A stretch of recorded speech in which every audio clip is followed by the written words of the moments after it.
From Sigor to Singapore, Kenya is dreaming, or is it just President William Ruto?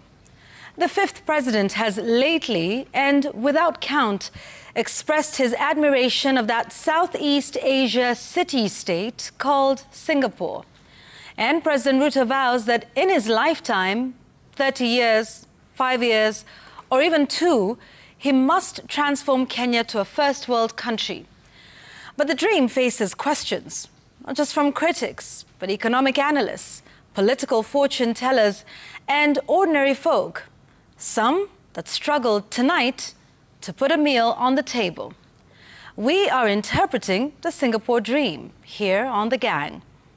And how was your 2025? Well, we've got 12 days to the end of the year. We review the last 11 and a half months from politics to economics, and maybe, time allowing, some sport. On Samsense tonight, was that still a church service in Kiambu? On Bonyo's Bone, the 844 examination results hangover and the need to end fake rankings. On Kai Kai's kicker, is Mount Kenya getting tired of Mount Kenya? And on my take, a dream is not enough, especially where trust is the missing link. The memo is on an early Christmas break tonight. The gang is here. Kenya, tumechelewa kufukuza umaskini, tumechelewa kufukuza njaa. Hii nchi inaweza kubadilika. Kama watu wa Singapore walibadilisha kwao, wa Korea walibadilisha kwao, wa Malaysia walibadilisha kwao, sisi tutabadilisha kwetu. Indeed, ladies and gentlemen, welcome to the program. Tonight, the last for the year 2025. The hashtag is Citizen News Gang at Citizen TV Kenya. Text number is 22422. On this 18th day of December 2025, the International Day of Minorities. And it is at this point that we must, talk about the official regalia that has been adorned by Advocate of the High Court, Wakili Linus Kaikai. Resplendent, really, is all we can say. Maybe Thank you. Tell us, I know there's a lot, but tell us what this is. No, back home, this is regular gear. Oh, so okay. All right. It's not anything special. But yes, in honor of this day, the World Day of Indigenous people, minorities. Yeah. And proud to be associated with this day, just recognizing their rights, recognizing the culture, and doing something to make sure that minorities also have a place at the table, including at the news gang. Including at this table, absolutely. I mean, this is really great. And it's good to see that. We also have Senator Ledama Olekina also wears this to Parliament. Yes. Yeah, and there's a bit of a debate about that because of the official, what is termed as the official dress code for Parliament. So it's really good to see this. Yeah, Parliament needs to know that this is official. Official, absolutely. Yeah, and we recognize that here on News Gang as well. Thank you. So, from here, we go to Singapore. Have you packed your bags already? Because safari Singapore ni machero. Sorry, Bamba. Sorry, Singapore. Okay, let's get into it. Jay, let's start with you. Wow, I mean, Singapore is where we're headed. I mean, admittedly, the president has spoken about Singapore. He's referenced it quite a few times in the last maybe even year or two. Sure. But the push really began during the State of the Nation when, we're now officially, choo-choo train is leaving the station and we're headed to Singapore. Just take us through what this dream and this vision of the president is. Thank you. On his State of the Nation address, the president outlined the new, what we'd call the pillars of his administration and probably some of the things that he'd want to achieve as president of the Republic of Kenya. And some of this included infrastructure, included issues around labor, included dams, food security, and whatnot. Ideally, laying the stage for what he would do next, which was to launch 2 funds that are very key in supporting the reality of these projects, the Sovereign Wealth Fund and the Infrastructure Fund. So what the president ideally was doing was to lay stage and try and win Kenyans over to support these. Some would argue that he was setting the stage for his re-election bid by making promises that he would ultimately achieve by the end of his 2-year term, that is if he wins another term in 2027. So the Singapore dream, Singapore has been illustrated as a nation that defied the odds to turn its fortune around and become an economic powerhouse in the world. So I think you remember when Kibaki was president and the National Economic Council, there was all these reference around Singapore and all that. So what President Ruto is simply doing is taking that template and running with it, but in his quest to convince Kenyans that we can change our fortunes, there are certain things that must be done. So before we go to the Singapore way, we must set the basics. And for me, the basics are in his plan. So get our infrastructure right, get the labor skills right, get our food security right, ensure that we tackle things like good governance, because if we don't do this, then this Singapore dream remains that. But there are 2 critical things that I must say Singapore did to achieve this. One was social cohesion. So as a country, are we buying that dream? Do we have shared values so that all these plans that have been put by the president that are very ambitious, we are able to see them, own them, and translate them? Are we doing the basics? Tackling corruption, ensuring that our government is efficient, ensuring that as a people, we do things like obeying traffic lights. Yeah. So there's a lot that needs to be done for us to catapult from Kenya to Singapore. Yeah. The other thing that is also important is regional integration, because as a country, we have our neighbors. So are the countries that surrounds Kenya willing to share on this dream? So these are some of the fundamentals that we have to, because remember before Singapore did all these things, one of the things they did was to ensure that they moved from an import nation to an export-oriented nation. Right. So are we there yet? No. We are still importing as basic things as toothpick, as biro pens. So Singapore decided that they'll do the basics so that they're able to send some of these things to the countries that were its neighbors. Yeah. The other thing they did was to attract multinationals. So have we made our country attractive to investors? What is it that we are doing that will ensure that multinationals will come to this country so that the labor aspect of President Ruto's plan, ensuring that people get good education, they get right skills, that if these multinationals come, then we are able to give them the right skill sets for the labor they need. So these are the basics that we must do before we move to Singapore. So it's a good dream, yes, but the basics that we must put in place, I really don't think we have the right mindset at this stage to fix them. Yeah, and you know, it's really important that you mention also the mindset, because I think we get stuck on, which is important, and we're going to get Sam in on that in a moment, but we're stuck on the money, because I think there is a sense that, you know, throwing money at the problem, and that solves, you know, a lot of issues that we have in the country. But be that as it may, money is important, and you know, it is a big one. And Sam, we're in a country facing a fiscal deficit. We you know, have debts to pay, and therefore funding a country's development and things like infrastructure will not be done using taxes. I mean, I think one thing that this administration is clear about is that, you know, adding more taxes to those who are already burdened is not something that is feasible if the events of June 2024 and this year are anything to go by. And so now we're going into National Infrastructure Fund, Sovereign Wealth Fund, all these alternative forms of financing, how we're going to seed, the first capital for these funds, and that's where the devil is in the detail, right? Privatizing state assets to free up resources that then, go into this mega plans to develop the infrastructure. Right. I mean, the fascinating thing is that so far as we speak, so what is the reference material in regards of this plan of going to that all the president has been speaking about? You can't even question him about it because there's no real tangible document that you can lay your hands on apart from the following.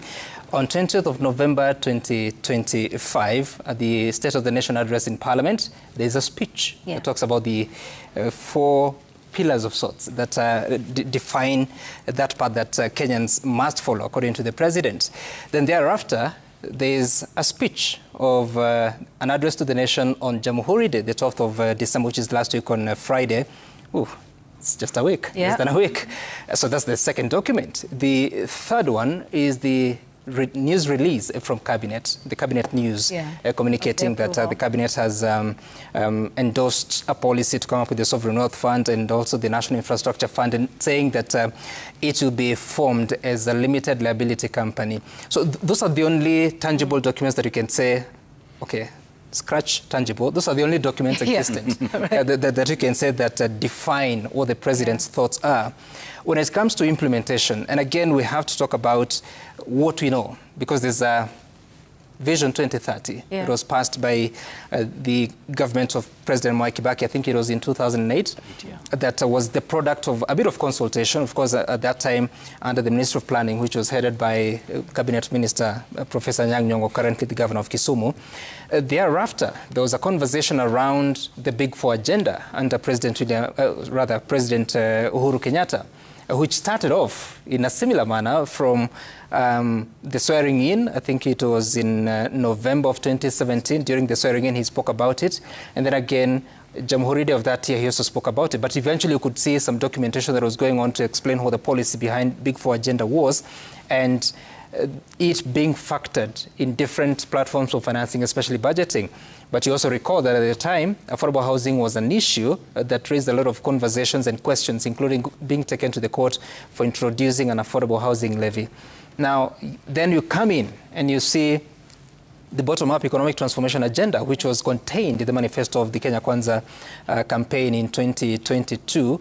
And shortly after ascending to the office of the presidency, it was converted into policy. So you could see the likes of Hustler Fund, you could see the affordable housing program coming on board, you could see the affordable housing levy being introduced, but later suffering in the courts. Now, as we talk about going to Singapore to move from developing country to a developed country, and you're already forming a limited liability company to take care of the National Infrastructure Fund. Of course, even at the press conference today with the Cabinet Secretary for National Treasury, John Mbadi, he says, we will, that the limited liability company will be managed under the Government-Owned Enterprises Act, which is a new act that came to effect on the 5th of December, that is this month, actually. So listening to the CS himself, there's so much unknown. He even speaks about that he foresees that in the near future we'll be in a position to bring together some 600 billion shillings from the sale of some entities owned by the government.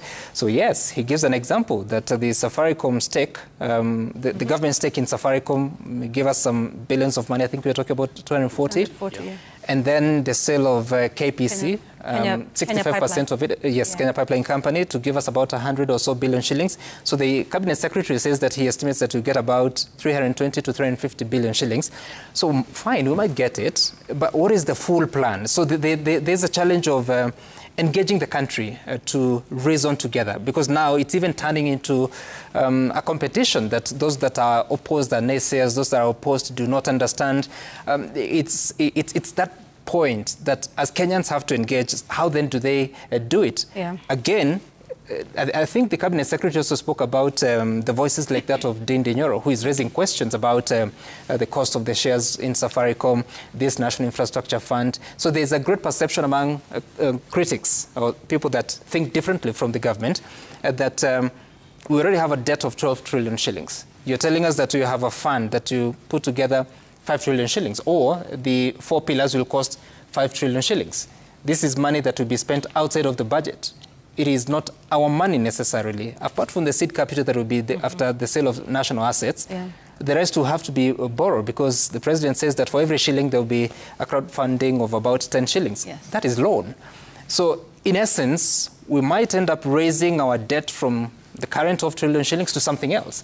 But then again, what happens? Because we still have a budget deficit. Currently, it's almost 1 trillion shillings. Always, yeah. What happens in the next 5 years, in the next 10 years? If on average you have to say that our deficit is 1 trillion shillings, it means we'll accumulate our debt by 1 trillion shillings every year. Of course, we are repaying, but yes, you'll see the net accumulation.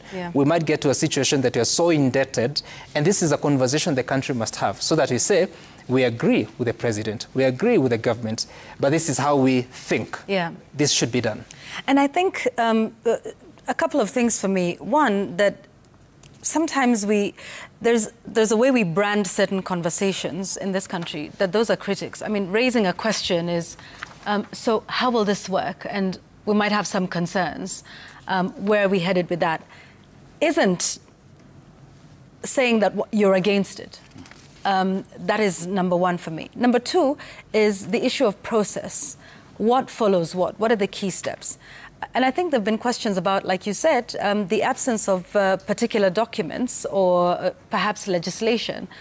When we saw the sale of Safaricom shares, and we were told that that money would go into the National Infrastructure Fund, for which there is no law yet. And so the question was, are we putting the cart before the horse with this process? Why not put in place the legislation, which then, gives rise to this fund? Then you can put the money from the sale of all of these into this basket. I mean, sort of akin to you have a plan on paper to construct a house, but you've bought the furniture, but you don't have the house yet. Yep. And those are questions that you want to ask. Then the other question regarding process is, the role of Parliament in this. Sam, you sat here with the legislators on Daybreak, even on Monday, where they haven't seen a bill yet, but they're already saying they're going to pass the bill anyway. So the question is, if there are any questions around this, will Parliament play the role in terms of making sure that it is watertight? So not to say that a sovereign wealth fund and a national infrastructure fund are necessarily bad, but to ensure you tighten the process. And just to raise some of the concerns around the world, because sovereign wealth funds are nothing new. For sure, there's many countries that use this to raise assets, to have generational wealth for states and to build infrastructure. Some of the world's richest countries are running sovereign wealth funds. I think the biggest one is the Norway Government Pension Fund. That's over $1.7 trillion. And there's many others in China, in Abu Dhabi, in Kuwait, even in Qatar and Hong Kong. All of these have sovereign wealth funds. And these are like the top 10 as of January 2025. But there's also a couple of issues with how these funds are run. Just so we're clear, and these are some of the questions that people are asking. The questions are not, altogether. We've seen issues with sovereign wealth funds before. One of those concerns is, where you're investing this money and for what. The other question is about political influence. Remember, this is an LLC. It's a commercial, sort of investment arm, and therefore not necessarily open to public scrutiny like we've seen with others. And there's the risk of illegal behavior and corruption and embezzlement, which is a real issue, not just in this country, but around the world. So there need to be questions that are then answered about safeguards in this, risk to investors, risk to the market. And sovereign wealth funds around the world have had success, but they've also had issues. If you remember, Malaysia, the 1MDB that led to the fall of, the prime minister, who was then, in fact, jailed. And there's been conflicts of interest that have been raised in Malaysia, in Angola. It's been used as a tool of authoritarian influence in Saudi Arabia, in Russia, in China. It's been used to capture elites or for regime or political patronage in Turkey and China, and as a tool for money laundering in Russia and Malta. many of these very prominent cases, I think there's that big documentary about President Razak and, the guy who was investing or running the fund, Jolo, who are throwing lavish parties and inviting all of these big celebrities and buying houses that Jay-Z and Beyonce had owned. I mean, there's real questions about sovereign wealth funds. And so when people ask the questions, the response ideally would be, we hear you, we have seen what's happening around the world, here are some of the safeguards we're putting in place. We hear you on political patronage. However, the responses we are seeing, I don't know if we're able to just play some of those, are, the style that we're used to. I'd like us to listen to one for the president, who says we're not joking. We are going to move our country. Vile tumetoka bottom up. Now we are charging forward, full steam to economic freedom and into the first world. Na nimesema hivyo watu wakafikiri ya kwamba tunasema mchezo. Tumepitisha juzi katika baraza la mawaziri, as I promised the nation. Baraza la mawaziri sasa tumepitisha, tuko na National Infrastructure Fund na tuko na Sovereign Wealth Fund. Funds mbili ambayo tutasaidia kubadilisha ama kutia kasi transformation ya taifa letu la Kenya. All right, and he does say he's serious about this plan. And we are not joking. My friends, hii nchi hii lazima ibadilike. All right, let's listen to him addressing a couple of delegates. But before we get there, 1-5, Ruto talking about this first world narrative. It is time to step up from the bottom up, charging forward, full steam to economic freedom and taking Kenya to a first world economy. So all well and good with, and this is a noble dream, honestly, taking us into, more and better development. But, what's happening in the country right now? It's an interesting tone. This is a dream. This is where we're going. All of those other guys are naysayers. They don't know what they're doing. People who've not built roads for 40 years. I mean, how is this dream being sold to Kenyans? Linus? I'd be very surprised if out there are Kenyans that disagree with the aspirational part of this promise. There'll be a lot of Kenyans that agree with the president, and I just want us to listen to 1.3 on some basics here. 1.3.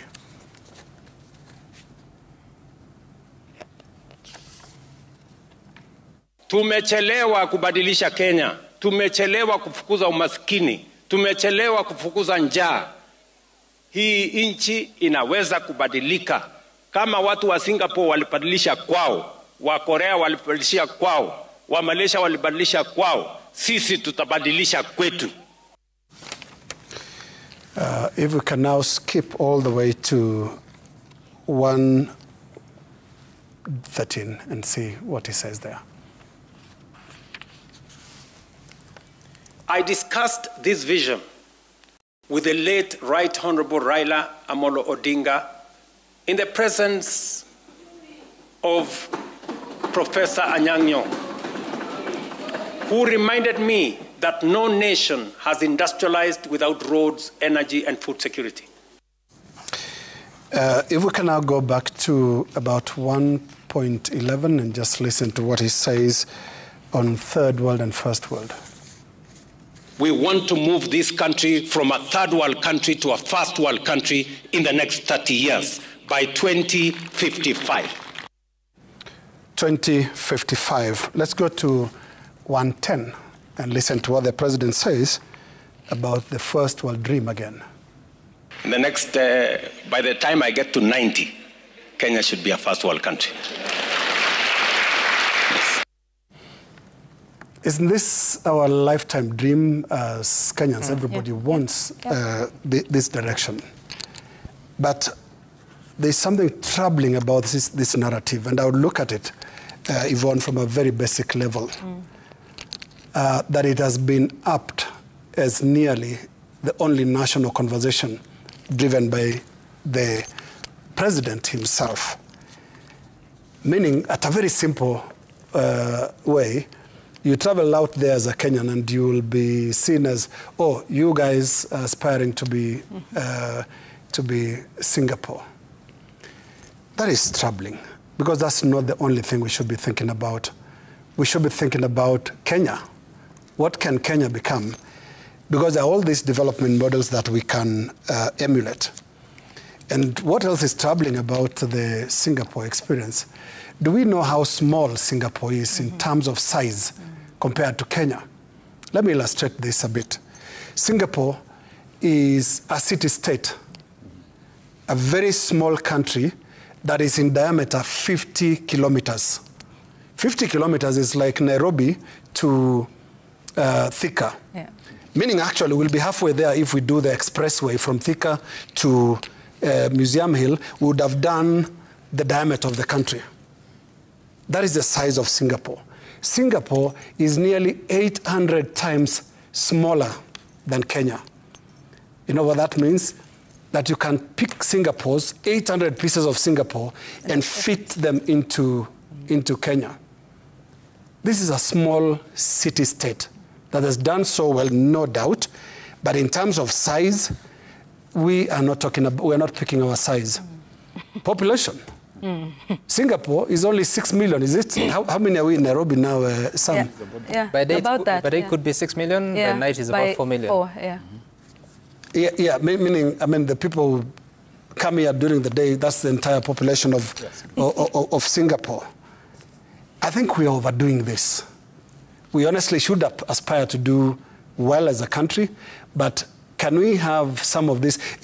And you know, Canon, when we look at economic and development models at a government level, and in fact at a position of president, I don't think it's something to be loud about, to come out here and say, now we want to become Singapore in terms of the economy. It's all well. Do it. Do it. Start the journey. But ensure the narrative is not going to embarrass the public, the population, because there's an aspect of it that sometimes sounds a bit like the bigger toy mentality, that we want that. What would stop us when it comes to football, where we don't do very well, for somebody to start coming here and say, we want to play like Brazil. In my lifetime, we have to win the World Cup, we have to be playing like Brazil. Before that, we'll start talking about, for example, more advanced military jurisdictions like the US, start admiring their submarines. There's something troubling about this narrative. Well, we're not politicians. Maybe it works with the politics, it excites the crowds, but I think it's at some point a bit embarrassing. That's what we have to keep doing. Let's do this thing. Let's go to Singapore. Let's go to Taiwan. Let's go to Hong Kong. All these models that are working. But let me now come to what else the president needs to focus on. And that is, we can't skip the queue. There's a script as to how Singapore became what it is today. And when you look at their script, some of it is about basics, like meritocracy, just having the right people doing the jobs. What do we do here? We still appoint people in a by-election. You two are losers. You are the trade attaché, and what else was the other one? Yeah, there were two who were appointed. Yeah, there are two who were appointed on a campaign. Yeah. You can't catch up with Singapore like that. Yeah. That is not how Singapore became. Singapore, actually, when it comes to the human resource component, Lee Kuan Yew, who the president must become if he wants a copy of Singapore, was obsessed with meritocracy, making sure that he has the right people running including the housing project, which Singapore is very successful about. So I hope we can have less noise about Singapore and do what we need to do to be like Singapore. Because now we are approaching, and I can see even the president has picked that, you see the opposition is picking that Singapore is about to be reduced to a campaign contest. And now, if it goes there, as long as it's a sunroof issue, sunroof to sunroof, sunroof from the government and sunroof of the opposition, very shortly it will become a joke. Very shortly it becomes diminished. You know, the late Raila Odinga, one of his rallying calls was Canaan. Remember, we are going to Canaan. You see, we need to be careful because remember when he lost the election, what did he say about not getting to Canaan? He said there were crocodiles in River Jordan. And you see the whole geography of where Canaan actually is in relation to River Jordan, we are not adding up. We hope in 90 years, what was the other timeline? There was 90. There was 90, 30. 30. Yeah, we don't start doing explanations about crocodiles. Oh, no, by the time he turns 90. Yes. Whatever that is, the time now of accounting and saying, we said within this time we need to be like Singapore. We don't want to have those questions that will be uncomfortable and saying, oh, there were sharks in the Indian Ocean between here and Singapore. We need to avoid that. But aspiration, let's make it very clear here. It's good. Kenyans, we know, first of all, on this one thing that he said there, tumechelewa kubadilisha Kenya. That is true. It's not even kuchelewa. We messed things up at independence. Most of these Asian tigers that are ahead of us today were actually at the same level with us in the 60s. So our politicians messed things up. And are we talking about fixing that? Because the energy around this Singapore thing could be misplaced because there is nobody opposing. Let's be the first world. I don't think there is a counter to that. And indeed, every government that is in office, you have to aspire. And I think there's something that was mentioned earlier by Bonyo, which could just touch on. Continuity. We used to have Vision 2030. How long do we have to 2030? We still have a couple of years to go. 4 years. And before that, and this is for some Gituku's benefit, we were supposed to have eradicated? No, we have to have clean drinking water piped. Yes. By the year 2000. Right, yes. I invite you to see the donkeys supplying water in Rongai, my neighborhood, up to now. How many years later? That's for some. Well, I guess that's why we need some 50 dams, mega dams at that. And the other number is 1,000 medium and small dams and another 2,000 smaller water facilities. Now, there's something you touched on, Yvonne, about parliamentarians and the work they'll be doing. I just wanted to highlight, because I think it's important, because Parliament is on recess. It has been tasked to do public participation. There are gatherings that are being held every other day. There's one member of Parliament from Kiambu County who spoke about what they will do when the Safaricom question comes on the floor. That is Mheshimiwa Alice Ng'ang'a of Thika. Let's hear what she said about what she thinks. Watu wanasema ati tusiuze assets. Mimi nakuambia Your Excellency, kama mjumbe wa Thika Mama Simba, uza zote tutengeneze mabarabara. Hata ukiwa kwa nyumba, ukiwa uko na shida, mtu huwa anashika ile ako nayo, anasaidia nyumba yake. Wewe kama rais wa Kenya, ukisikia Safaricom tuuze, tunauza. Ukisema pipeline tuuze, tunauza. Ndio sisi watu wa kutoka Thika, watu wa Ruiru, watu wa Juja, watu wa Gatondo North, ututengeneze expressway, biashara zetu zifunguke. Well, I have nothing to say to that, knowing too well that there's freedom of expression. But let's listen to something else, because as we walk towards Singapore, there are plans to borrow more in a different format with a lot of wisdom. C.S. Chirchir. We have a 2% levy today, RDLF, Railway Development Levy. It's a levy we levy on all products coming into Kenya, and that levy raises about 50 billion every year. If we are able to employ the kind of initiative we have talked about, and we are doing a bit of going to Parliament to amend some section of the Miscellaneous Fees and Levies Act to allow us to be able to sell a portion of that levy to raise, we want to raise about 3.9 billion US dollars. So let's think about that. We collect 50 billion shillings from the Railway Development Levy. Yeah. We are hoping to securitize so that we can take in 3.9 billion US dollars. If you translate that with a rate of 130 shillings, that's 507 billion shillings. That's half a trillion shillings. Yeah. That will be taken to build, I suppose, the railway from, is it Naivasha to Kisumu? Yeah. Malaba. All good. But what is the impact?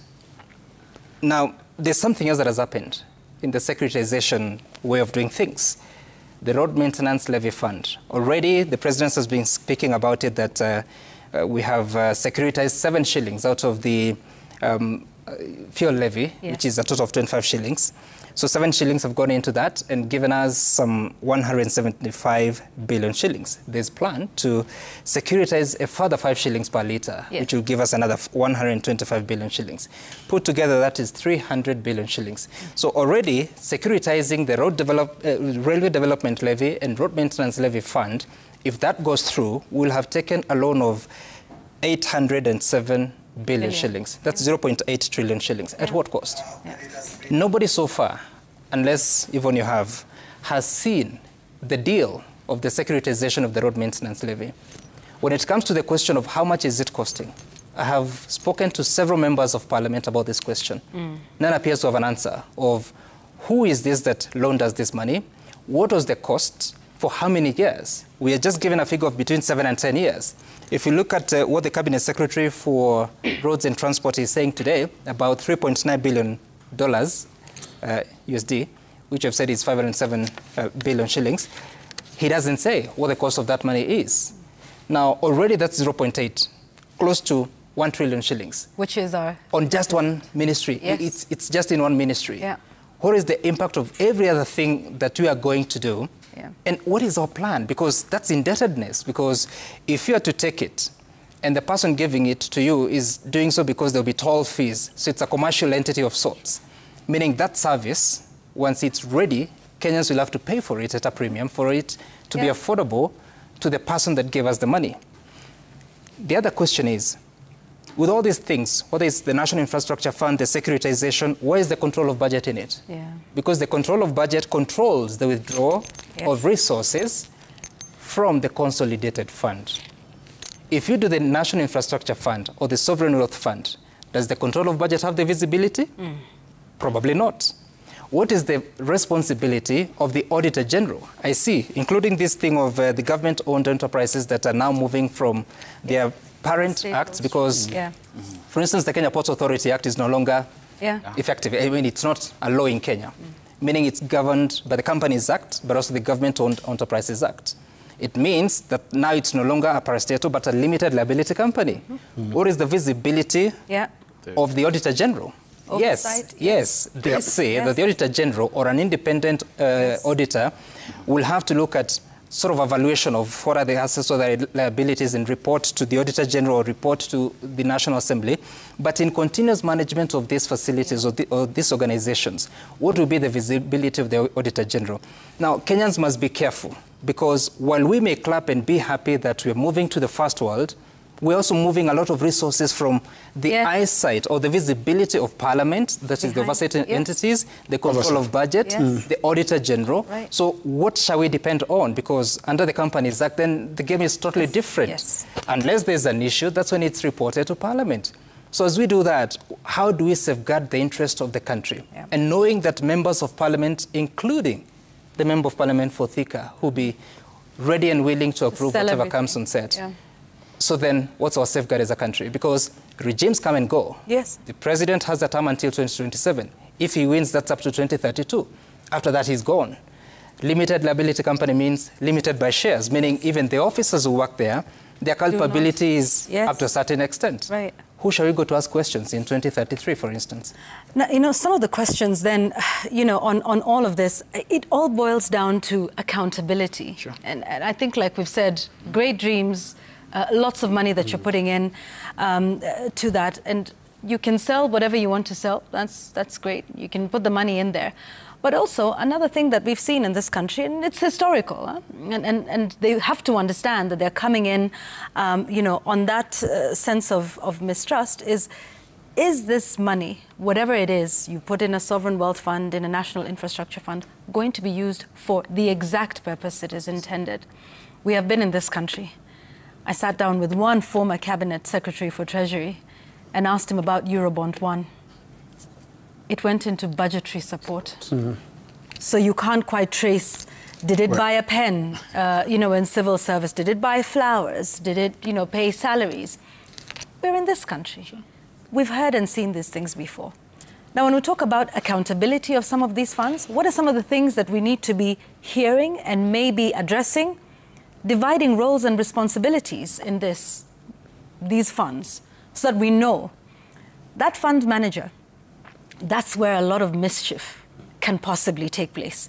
They have all this overarching authority over this fund with no accountability to the people of Kenya, for instance. Do we understand what our conflicts of interest would be in some of these funds? Have we mapped them out? Do we understand them? And therefore, have we disclosed them and then seen how we're going to mitigate those? Funds disclosing the investments the assets of investments that they put in. Do we know these things? Like you were saying, Sam, independent national oversight authorities to track the behavior of these funds. Do we have that? Then there is a quick issue of political oversight. There needs to be somebody that takes a look at and represents public interest in these funds. Parliament. What's the judicial oversight, for instance? What laws would happen if there's a dispute? How do you solve these? So these are some of the questions that should be addressed. And right now, Linus, you were saying, and I dare say, this has become a political campaign issue for 2027. Mm-hmm. When you see those timelines moving from by the time somebody will be 90 to 30 years to 40 to 10 to 5, and to now a promise that we will see sort of at least half of this, great grand plan to have been visible by halfway next year. We know what's happening in 2027. We know what that timeline looks like. And then also, it's about conflating issues.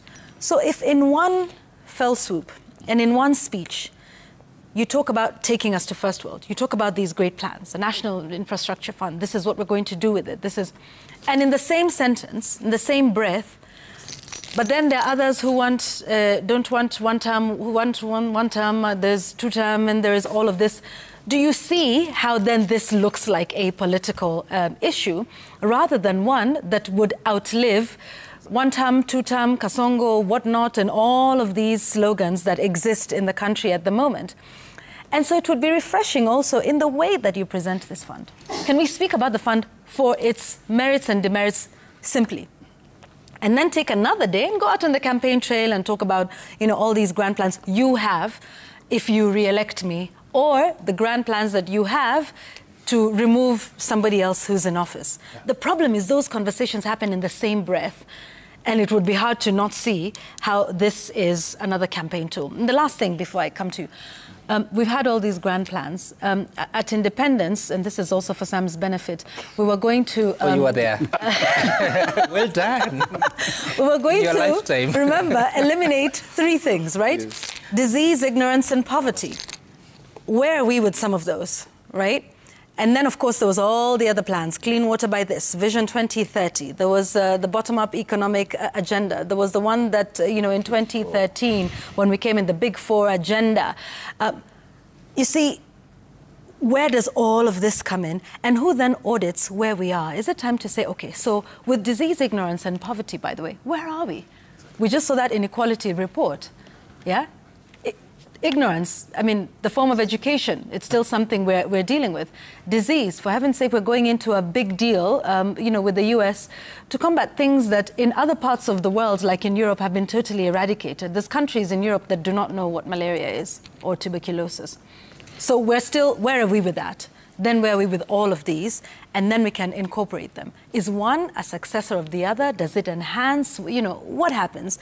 And these are all legitimate questions, that must be answered, Jay.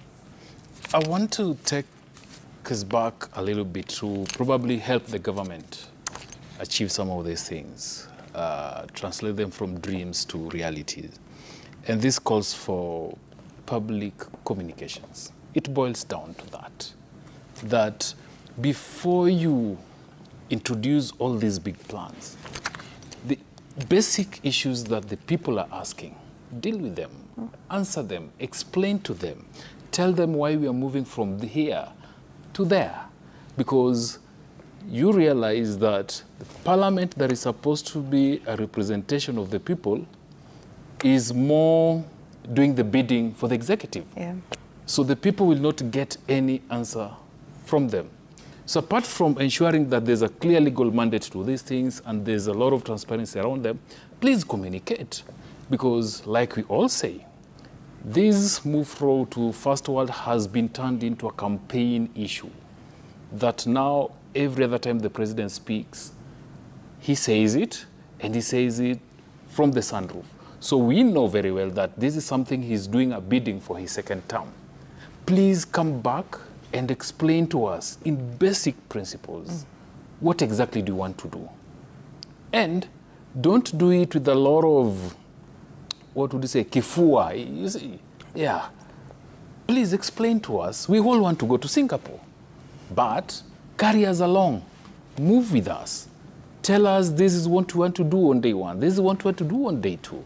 You see, all these funds are beautiful things. They've been done before. Yeah. But how are they going to change our lives? How are they going to impact our lives? That is what people, because like I said initially, Singapore delivered on all these, on social cohesion, that everybody had a shared dream. Everybody saw where the country was heading and they embraced it. It was not a political campaign slogan. It was not a do or die. But they were won over and told this is a good thing, this is where we want to go, and this is how we're going to do it. So I think communications becomes very, very important, that the president and his people, especially the cabinet ministries, because when Churchill talks about they want to securitize the Railway Development Fund and generate an additional 500 billion, is it within a year? Is it over 10 years? Because if currently that thing gives you about 50 billion, annually, and you want to do 500 billion, it means it will take about 10 years. So is it something you want to achieve over that period, or you want to achieve it within a year? So basic explanations would really go a long way in the people understanding what exactly their government wants to do for them. Yeah, absolutely. Let's, you wanted to add something? Yes, just a quick one. If Monica can take us to Singapore? Well, no, no, Malaysia this time. Yes. Let's go to Malaysia. It's not too far from Singapore. It used to be part of, actually Singapore used to be part of it. Malaysia. So 1.14, let's listen to. Your country was an agricultural country like Kenya. But today you stand out because you have diversified your economy, and today you export manufactured goods to America and to many other destinations.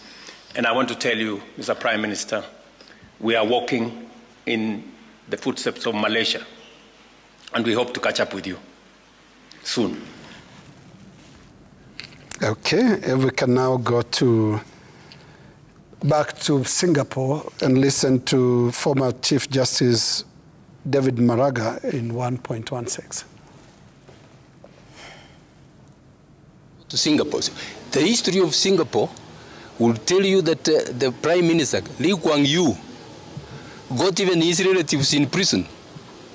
There is a minister who was being investigated. When he came round, Lee Kuan Yew told him, look, you are on your own, I will not support you. That minister committed suicide. Who, as the president, told that, he will not support him? We know money was stolen from Shah. Have you had anybody being taken to court? Have you had anybody being taken to court in all these cases where money has been paid to go to schools under this? Now, on Malaysia, for example, what is our problem on the agricultural front? Why is it that we've not gotten it right? Now, on the issue of what Maraga is, former Chief Justice Maraga is raising, simple questions of accountability and fighting corruption. We really have to hate corruption for some of these scripts to work. But let's listen to former CS Cecily Kariuki, who was on the show here last night and had this to say about accountability and good governance. Unless we talk about accountability, good governance, and simple good manners, we can dream, and dream beyond 2026. We can dream for the next decade and dream beyond that. As to whether we want to dream, is a good dream. As to whether it's achievable, it's been achieved. But we are lacking in all the ingredients that really got countries, not just Singapore, to develop.